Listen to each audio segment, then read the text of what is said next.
de Dieu. J'espère que tu vas bien et que cette journée te trouve en pleine forme. Alors, dans cette vidéo, nous allons aborder le thème très controversé de la soumission. Si tu restes jusqu'à la fin, tu sauras exactement comment est-ce que moi, je vois la soumission de la femme. D'accord?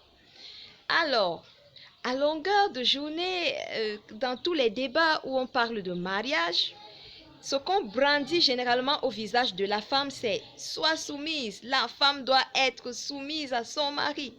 Et je crois même que parmi les vœux qu'on a prononcés pendant le mariage, on te demande « est-ce que tu promets que tu vas le servir ?» Oui, il faut bien comprendre ce que c'est que la soumission. D'accord? Maintenant, notre Dieu est un Dieu parfait. Notre Dieu est un Dieu d'amour. Alors, je crois que s'il a parlé de la soumission, ce n'était pas dans le but de nous faire du mal. Ce n'était pas dans le but de briser nos foyers, non. Parce que c'est le Dieu de la perfection. S'il a parlé de la soumission, c'est sûrement avec une connotation très excellente. Il pensait à quelque chose d'excellent. C'est pour cela d'ailleurs qu'il compare le couple, le mariage, l'homme et la femme, au mariage de Christ et de son épouse, l'Église. N'oublions pas cela. À chaque fois que nous allons dire à la femme d'être soumise, rappelons-nous que l'Église de Christ, le corps du Christ, est son épouse. Et que l'épouse de Christ doit être soumise à Christ, justement. Mais maintenant, est-ce que l'Église a d'abord été soumise à Christ avant que Christ ne donne sa vie pour elle? Je crois que nous connaissons tous la réponse à cette question.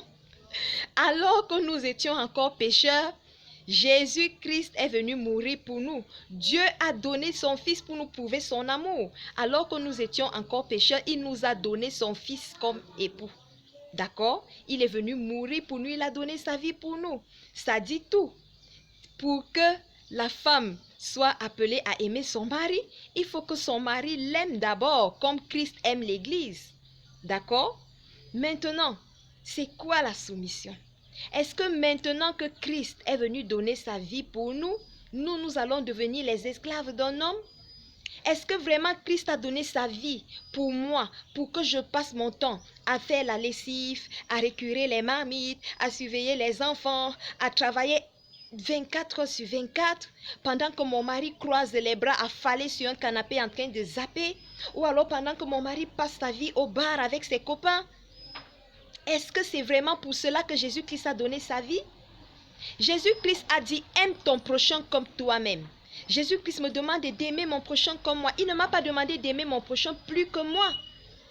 Alors, si mon mari est dehors à longueur de journée et que moi, ça m'énerve, je suis là à laver les marmites, à faire la lessive, à faire ci, étant fâchée, à ruminer tout cela dans le cœur, je ne suis pas en train d'honorer mon Père céleste. Je ne suis pas en train d'obéir à Christ. Parce que tout ce que je fais, tout acte que je pose, toute parole que je prononce, c'est pour la gloire de Christ. Alors, si je suis en train de faire quelque chose, étant triste dans mon cœur, étant malheureuse, je ne suis pas en train d'honorer Christ. Qu'est-ce qu'il y a donc lieu de faire? Qu'est-ce qu'il y a lieu de faire? Rappelez-vous, si je suis vide, je ne peux rien donner. Je dois d'abord me remplir de l'amour de Christ. Étant rempli de l'amour de Christ, je pourrais aimer mon mari, je pourrais aimer mon prochain. D'accord? Étant rempli de l'amour de Christ, en mettant Christ en premier dans ma vie, je dois savoir que Christ est le premier dans ma vie, mais après Christ, c'est moi qui viens. Je dois penser à moi d'abord, à Dieu le premier et à moi ensuite. Parce que si je suis vide, je ne peux rien donner à mon mari. Si je suis vide, je ne peux rien donner à mon mari. Il faut que je comprenne qu'en servant mon mari, je sers Christ. En servant mon prochain, je sers Christ. Et là, j'aurai la joie de le faire. Parce que là, je suis en train de servir Christ. Là, je suis en train de servir Christ. D'accord? Maintenant, pour revenir exactement dans le mariage. Dieu a créé le mariage pour un but. Dieu a créé l'homme pour assujettir et assujettir la terre, dominer la terre. Et il m'a créé, moi, aide, semblable à mon mari, pour le soutenir dans cette mission. Alors, quand je me marie, quel est le but de mon couple? Quel est notre objectif? Quelle est la vision de mon mari? Qu'est-ce qu'il fait? pour obéir à Christ? Qu'est-ce qu'il fait pour venir en aide à l'humanité? Qu'est-ce qu'il fait pour servir son prochain? Je dois le respecter dans sa vision. Je dois respecter sa vision qu'il a. Je dois le soutenir dans sa vision. Je dois l'encourager dans sa vision. Alors, si mon mari est en train de travailler pour servir son prochain, s'il est en train de travailler à la vision que Christ lui a mis à cœur, pourquoi est-ce que je ne l'aiderai pas en tenant la maison? Pourquoi est-ce que je ne l'aiderai pas dans ses tâches? Si mon mari est en train de s'investir pour aider l'humanité, pour aider son prochain, pourquoi est-ce que moi, je ne l'aiderai pas à soutenir la maison, à s'occuper de la maison, à s'occuper de nos enfants? Je ne sais pas si vous voyez la nuance. Je ne sais pas si vous voyez. Parce que si je suis en train d'être l'esclave d'un homme, à faire tout à la maison, pendant que lui, il ne fait rien, il vadrouille, il ne fait rien de constructif, est-ce que je suis en train de rendre service à cet homme-là? Est-ce que je suis une aide pour lui?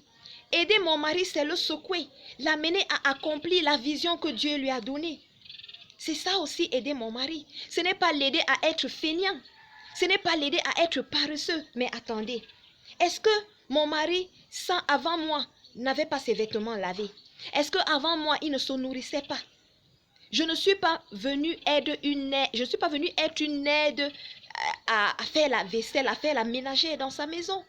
Je suis venue l'aider à accomplir la mission que le Seigneur lui a mis à cœur. Et si je ne peux pas le faire, je suis en train d'échouer dans mon rôle d'aide. D'accord? Donc, je dois d'abord être rempli de l'amour de Christ pour pouvoir maintenant aimer mon prochain et pouvoir soutenir mon mari, le respecter et l'encourager dans sa mission. Pour moi, c'est ça la soumission. Je suis sous mission, je suis en mission auprès de mon mari. Je suis son aide, je le complète. Je lui apporte mon aide, je lui apporte mon soutien, je l'encourage dans ce que Dieu lui a mis à cœur de réaliser. Si mon mari est développeur web, par exemple, je dois l'encourager dans cette mission. Je dois le soutenir. Je respecte sa mission. Je ne le dénigre pas. Je ne mal parle pas de lui partout. Je ne le rabaisse pas. Je le respecte. Je l'encourage et je le soutiens dans son œuvre pour le Seigneur. Parce que notre modèle, c'est Christ. Je suis soumise à mon mari. Je suis son aide en le respectant, en l'encourageant et en le soutenant dans sa vision. D'accord? Et cette vision-là doit obéir à la volonté de Dieu. Maintenant, si je ne suis pas encore rempli de l'amour de Christ, je serai vide et je ne pourrai pas soutenir mon mari.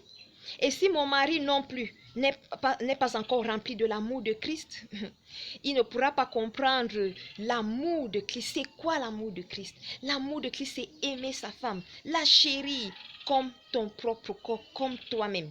Alors, si tu aimes ta femme, tu ne vas pas aller passer ta journée au bar pendant que ta femme s'occupe de la maison. Parce que ta femme n'est que ton aide. Elle t'aide dans ta mission et ta femme t'aide dans cette mission. D'accord? Nous allons faire la prière d'Ézéchiel 36. Je vais te laisser les références de toute façon dans la description. Parce que Dieu a promis de changer les cœurs de pierre en cœurs de chair et de nous remplir de son esprit. Si nous ne sommes pas encore touchés par l'amour de Christ pour pouvoir aimer nos femmes, pour pouvoir être soumises à nos maris, selon la volonté de Dieu, selon le plan parfait de Dieu, nous devons faire cette prière.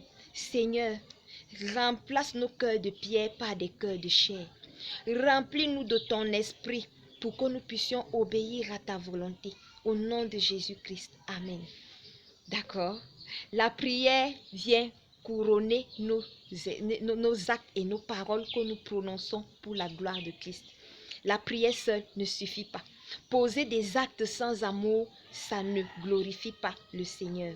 Alors, nous devons nous remplir de l'amour de Dieu pour pouvoir manifester notre amour envers notre mari et envers notre prochain. Shalom.